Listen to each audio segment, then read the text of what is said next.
가끔 물어봐요. 패키지도 많고 하니까 뭘 해야 될지 모르잖아요. 당사자는 피폭이 많으면서 별 얻을 게 없는 검사들. 대신 제가 꼭 권하는 건 있어요. 피폭도 안 받고 간단하고 정확한 거. 그게 사실은 장기적으로는 돈 버는 거예요.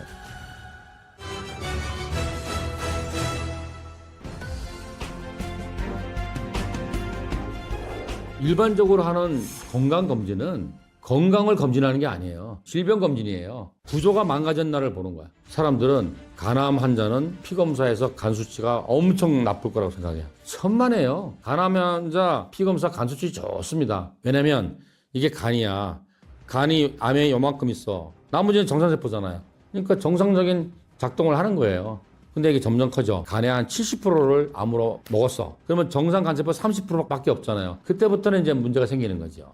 피검사에 있는데 간 수치가 올라갔다. 지방간, 지방간염, 간경화, 간암. 이렇게 되면은 이건 건강검진이 아니잖아요. 질병검진이잖아요. 내가 지금 간이 망가지지 않았다는데 갖고 좋아하면 안 되는 거예요. 오늘도 그런 사람이 왔어. 폐암인데 연세가 좀 꽤 드신 분인데 자기는 정말 평생 운동 열심히 하고 식이 조절을 했는데 피검사 막 이런 걸 해보니까 모든 게 정상이에요. 모든 게 정상이야. 근데 암이 있는 거예요. 그래도 암이 있을 수 있는 거예요. 피검사 하면은 자기 피 수치 나오고 옆에 범위가 나와. 이건 많은 사람이 정상 범위인지 알아요. 의료인들 중에서도 그게 정상치라고 해서 거기만 들어가면 오케이 깨끗하면 이런 사람 많다니까. 자세히 보세요. 집에 가서 그거 뭐라고 하냐면 참고치 또는 기준치 이렇게 나오죠. 그게 무슨 말이냐면은 피 속에 있는 단백질 농도를 검사하는 걸 시작했어. 그럼 기준을 잡아야 되잖아. 그러면 주로 이제 건강검진센터에 의뢰를 해서 뭐 30만 명 정도를 하면은 정기분포가 나오잖아요. 그 정기분포의 95%가 그 안에 든다는 얘기예요. 거기서 벗어난 사람은 극단의 2.5%잖아요. 이거 분명히 문제가 심각한 사람들이잖아요. 근데 우리나라는 뭐예요? 전국민 의료보험을 하잖아요. 그 95% 안에 들면 추가 검사나 치료를 할 수가 없어요. 거기서 벗어나야지 돼. 근데 거기서 벗어나면 이미 뭐 돌아올 수 없는 강을 걷는 건데요. 우리 건강이라는 건 그렇잖아요. 용수술로 따지자면 이만큼 늘어나면 잘 자라면 옛날처럼 돌아와. 근데 이렇게 늘어나 버리면 이거 나도 안 돌아와요. 당뇨도 그래. 공부 혈당이 정상이 99다. 그러면 보통 98, 99 왔다 갔다 하면 이거는 문제가 있는 거예요. 기능적으로. 그때부터 치료가 들어가야 돼. 근데 우리나라는 좀 뭐 식이 조절하고 조심하세요. 당뇨 전단계 같은 애 다음에 오세요. 이런다고. 그러다가 110 나왔어. 아이고 오세요. 환자 됐네요. 약 주는 거예요. 그럼 그 사람은 다시 예전에 자기로 돌아가기는 쉽지가 않아요. 특히 국가검진에서 하는 거는 참 이래. 이거 한번 피 뽑을 때 좀 더 하지. 나는 그 생각에 환자한테 동의 없고 5만 원 내라 그래갖고 좀 더 했으면 좋겠어. 너무 조그매. 주로 보는 게 간 수치 두세 개 보고, 단백질 보고, 빈혈 보고, 백혈구 보고, 혈소판 보고, 콜레스테롤도 안 보던데 5개, 6개 정도. 올해부터는 또 각 병원에 어떻게 지침이 내려왔냐면 한 번에 10개인가 15개 이상 검사를 못하게 이렇게 나왔어요. 대학병원에 가서 한번 피 뽑으면 보통 기본 2개 뽑아요. 일반 혈액 검사하고 화학 검사하고 기본 2개는 뽑아야 돼요. 그러면 모든 피 검사를 다 하잖아.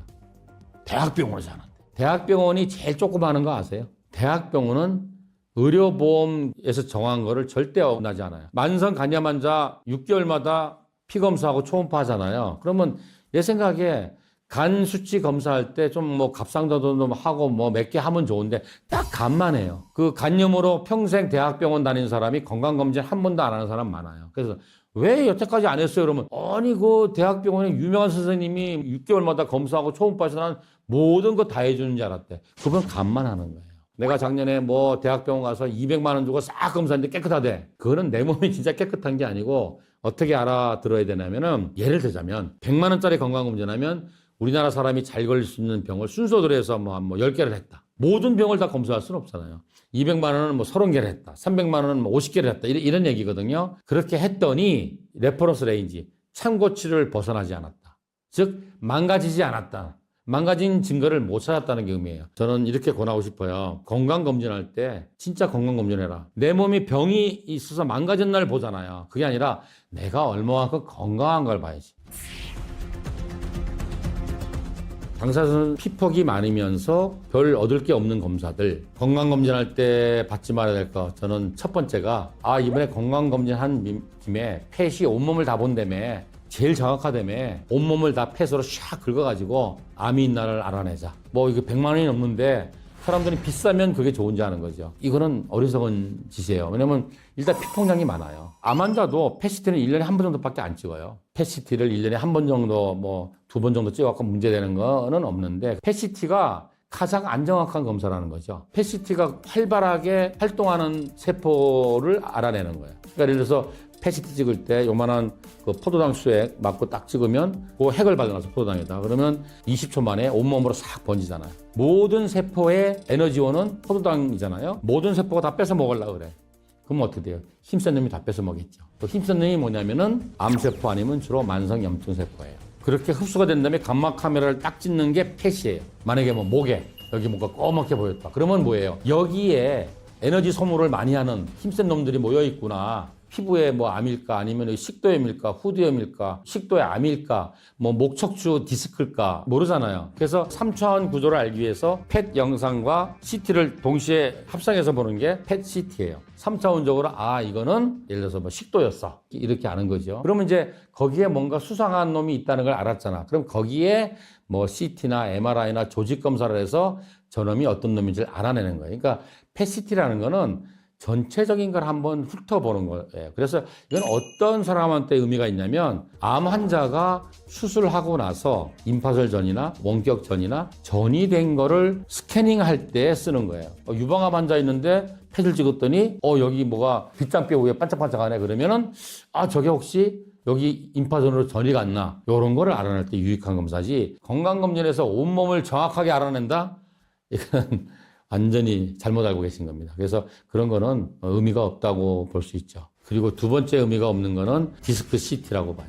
건강검진할 때 CT를 찍는 거는 큰 의미가 없어요. 평소에 내가 목하고 어깨 아팠어, 뭐 허리 아팠어. 아, 이번 기회에 건강검진할 때 CT 찍어볼까? 경추, 흉추 다 찍어줘. 이런 거는 의미가 없다. 자기가 허리가 아파서 어깨가 아파서 정형외과 다니다가 그 선생님이 아, 이거는 정밀검사를 해봐야 되겠다. 그럼 그때 하면 되죠. 그럼 그때는 의료보험도 돼요. 근데 건강검진에서 하면 100% 자기가 내야 돼요. 그리고 얻을 게 없어요. 복부 CT도 마찬가지예요. 복부 CT는 조영제를 써서 해야지. 조영제 안 쓰면 뭐 시커멓게 나와서 뭐가 뭔지 몰라요. 보통 일반 CT보다 조영제를 쏘아서 하는 CT는 피폭량이 2배 정도 돼요. 물론 그렇다고 해도 그게 뭐 10 전후 많아봤자 20이 안 돼요. 안 되지만 쓸데없이 찍을 필요는 없잖아요.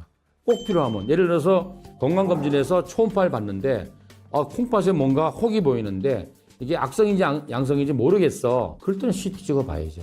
특히 우리 간상동맥 CT 있잖아요. 심장에. 이거는 피폭량이 18 정도 돼요. 그래서 나이도 어리고 고혈압도 없고 심전도도 문제가 없는 사람이 그렇게 할 필요가 있냐. 혈압이 좀 있고 내가 작년에도 심전도가 좀 이상이 있었어. 그러면 이번에는 심장의 기능을 좀 정확하게 보기 위해서 트레드밀 검사 있잖아요. 심장 부하를 해서 하는 검사라든지 아니면 심장의 초음파를 찍어서 판막이 잘 움직이나 볼 수 있는데 아무 문제가 없는 사람이 심장 초음파까지 찍을 필요는 없을 것 같고 또 그런 사람이 심장 CT, 관상동맥 CT까지 찍을 필요는 없다. 물론 예전에 병력이 있은 사람은 반드시 해야 되겠죠. 근데 그런 사람들은 심장내과에서 처방해서 해요. 의료보험으로 할 수 있는 검사를 건강검진에서 하는 거는 일단 다 한 번 더 생각해 보셔야 됩니다. 그리고 건강검진에서 뇌 CT나 뇌 MRI를 찍는다. 그것도 좀 말이 안 되는 소리예요. 왜냐면 신경학적 증상이 의심이 되면 신경외과나 신경과에서 의료보험으로 뇌 CT나 뇌 MRI 찍어요. 볼 수 있는 게 뇌종양이나 뇌경색, 뇌출혈 이것밖에 없는데 그런 건 증상이 나타나잖아. 아무것도 없는데 뭐하러 그걸 찍냐 이거야. 가끔 물어봐요. 패키지도 많고 하니까 뭘 해야 될지 모르잖아요. 제가 꼭 권하는 건 있어요. 피폭도 안 받고 간단하고 정확한 거 초음파.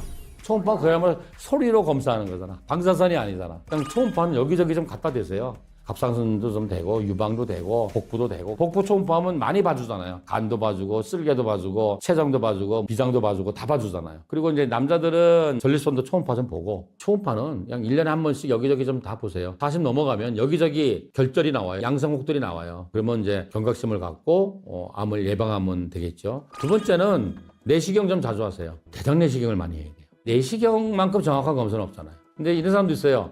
내시경 나고 힘들어서 위장관 촬영했어. 그건 옛날에 하던 방식이거든요. 내시경은 직접 볼 수 있으니까 참 좋다. 그리고 국가검진에서는 대장암 검사한다 그래. 혈흔이 있나를 보는 거죠. 그러면 이제 뭐 치열이나 치질이나 대장암이나 뭐 이런 것들이 있을 수가 있는데 분면 검사에서 이미 혈흔이 나올 정도면 대장암이 진행된 사람이에요. 분면 검사에서 혈흔이 나오면 국가에서 그때 대장 내시경을 해줘요. 그러지 말고 그냥 자기 돈 내서 대장 내시경 하세요. 우리나라가 대장암 발병 1위 국가가 됐잖아요. 대장암의 씨앗이 뭐냐면 용종이잖아요. 용종이 생길 때마다 떼내면 되는데 요즘은 젊은 사람들이 대장 내시경 하면 용종 많이 나와요. 내가 생각에는 지방간만큼 많을 것 같아. 대장 내시경은 매년 할 필요는 없어요. 왜냐하면 위암은 만성 위축성 위염이나 이런 것들이 빨리 암으로 진행할 수 있지만 대장의 용종은 보통 암으로 되는데 5년에서 10년이 걸린다고 그러니까 학계 권고사항은 531이에요. 뭐 이번에 했는데 용종 안 나왔어. 그러면 5년 후에. 근데 이번에 했더니 용종 나왔어. 그럼 3년 후에. 대부분 3년 후에 자기가 생활 습관, 특히 식이를 바꾸거나 체중을 줄이지 않으면 용종 또 나와요. 리스크 팩터가 있다. 아, 우리 집안에 대장암, 직자암 환자가 많아. 내가 지금 이미 뚱뚱하고 비만이고 고혈압 당뇨가 있어. 이런 사람들은 그냥 매년 해라. 위내시경 할 때. 30대 중반부터는 위내시경 해보면은 태반이 위험 나올걸요. 우리나라 사람은 워낙 짜고 이런 거 많이 먹잖아요. 위내시경은 한 40 넘어가면 1년에 한 번씩 해라. 내가 꼭 추천하는 게 있어요. MRA라는 걸 꼭 추천해요. MRA는 MRI에다가 혈관 조영술을 엔지오그래피를 섞은 거예요. 그래서 내 혈관을 볼 수 있어요. 우리가 예를 들어서 혈전이 있다든지 혈관이 두꺼워졌다든지 이런 거를 검사하기가 쉽지가 않아요. 심장 혈관은 그게 영상으로 잘 안 보여요. 그래서 혈관 조영술을 해야 되는데 왜 사타구니에 넣어가지고 이거는 그 자체가 위험하기도 하지만 이게 방사선 피폭이 굉장히 많아요. 그래서 보통은 심근경색으로 응급실 쓰러져 왔을 때 검사 겸 치료를 해서 뚫고 들어가는 거거든. 근데 이걸 건강검진을 할 수는 없잖아요. 근데 뇌는 그렇게 안 해도 MRA를 찍으면 뇌 혈관을 싹 볼 수 있어요. 그러면은 40, 50명 중에 한 명은 혈관에 꽈리 있어요. 혈관이 이렇게 이렇게 부풀어 올라 있어. 그러니까 부풀어 올라 있으니까 팍 터질 수가 있잖아요. 그러니까 이게 아무 증상도 없다가 갑자기 팍 터지면은 사망 아니면 후유증 남는 거죠. 평생에 한 번 정도는 40대 정도는 한번 해보세요. 40, 50명에 한 명 반드시 있다니까요. 국가검진에서 안 해주는 것들 있잖아요. 뭐 초음파나 내시경 같은 거는 꼭 추가해서 하세요. 그게 사실은 장기적으로는 돈 버는 거예요. 정말 오래전부터 우리 병원 오는 사람은 전부 다 비타민 D 검사하거든요. 비타민 D 수치를 보면 이 사람이 영양제 먹는지 안 먹는지 알아요. 다들 그렇게 알죠. 아이 무슨 영양제야. 밥 잘 먹고 햇볕 보고 운동하면 비타민 D 올라간다고. 전부 다 뻥이에요. 우리나라 햇볕으로 비타민 D를 합성을 하려면 전제 조건이 있어요. 우리나라가 북위 37도쯤 되잖아요. 한 4월에서 10월 정도만 가능해. 겨울은 안 돼. 10월 정도에 햇빛이 가장 강렬할 때 뭐 한두 시쯤에 20분 이상을 큰 관절이 노출돼야 돼. 어깨 관절, 뭐 고관절, 무릎 관절. 그리고 20분을 매일 쬐면 되는데 그거 할 수 있겠어요? 그리고 유리창을 통해서 들어오는 자외선은 비타민 D 합성을 못 해요. 그리고 시골에 농사 짓는 분들 가끔 오거든요. 그분들도 결핍이에요. 왜냐면 농부들도 밀짚 모자 쓰고 전부 다 두르고 하잖아요. 그래서 비타민 D 또 뭐 비타민 B군 뭐 이런 거 보면은 영양제 안 먹으면 다 결핍이에요. 대학은 영양소 중에서 에너지를 만드는 거대 영양소만 관심 있잖아.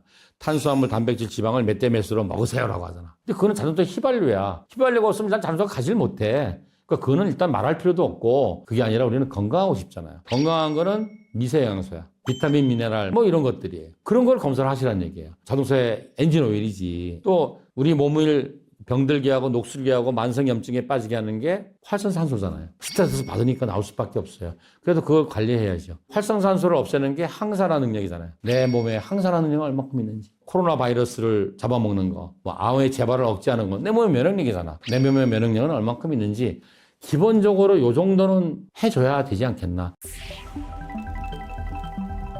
암 표지자가 뭐 10개 정도 되는데 주로 뭐 간암, 췌장암, 위암, 대장암, 폐암, 자궁경부암, 난소암 이 정도가 알 수 있는 건데 모든 검사에는 민감도라는 게 있고 특이도라는 게 있어요. 민감도는 뭐냐면 병이 있는 걸 있다고 알아낼 확률, 특이도는 병이 없는 걸 없다고 알아낼 확률. 이게 100%인 검사가 없어요. 그래서 우리 병원 전부 암 환자만 오잖아요. 근데 신기한 게 진단받자마자 이렇게 온 분들은 이게 올라간 사람은 한 10%? 그래서 이게 상당히 진행해야 이게 올라간다는 거 아셔야 돼요. 이거 건강검진하면 이제 종양피 이제 쫙 하잖아요. 나는 그건 해야 된다고 봐요. 암도 상당히 진행돼도 증상이 없는 경우가 많기 때문에 그걸 전부 다 뭐 검사하기 힘드니까 그 피검사라도 해서 아주 진행된 건 발견해야죠. 근데 피검사에서 올라갔다. 그러면 이제 뒤져야지.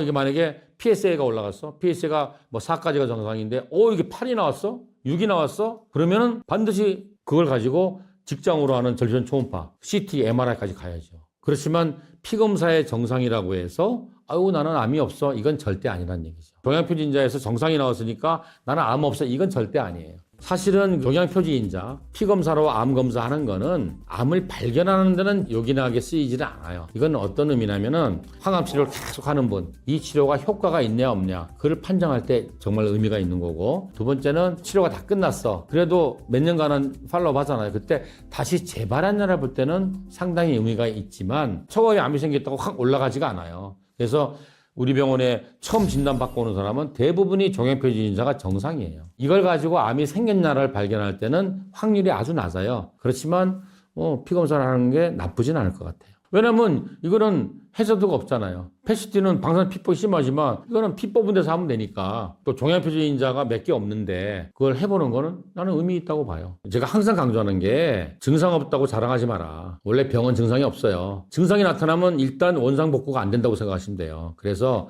아무 문제 없을 때 건강한 생활 습관을 통해서 건강을 유지해야 되겠지만 건강검진 체크 꼭 하세요. 보통 다 미루고 막 하기 싫어 하다가 건강보험공단에서 계속 독촉당 날라오잖아요. 이거 안 되겠다 싶어서 보통 이제 막 12월 달 되면 막 몰리잖아요. 그때 가면은 아무래도 너무나 많은 사람들이 오면은 검진하는 선생님들도 조금 집중력이 떨어질 수 있겠죠. 한가할 때 분포가 돼서 하면 좀 더 정확한 검사를 받을 수 있겠죠. 그래서 막판에 몰려서 하지 마시라. 건강검진 센터 뭐 많은데 글쎄 꼭 비싸다고 좋은 건 아니고요. 내시경이라든지 초음파는 검사하는 사람들의 숙련도와 스킬이 좀 중요해요. 피검사는 누가 뽑아도 다 기계가 딱 답이 나오니까 의미가 없는데, 초음파는 어떻게 보느냐 각도에 따라 다를 수 있고, 내시경도 얼마나 숙련된 분이 하느냐. 그래서 숙련된 의사 선생님이 있는데 방사선과 전문의나 소화기내과 전문의가 있으시면 훨씬 좋겠죠.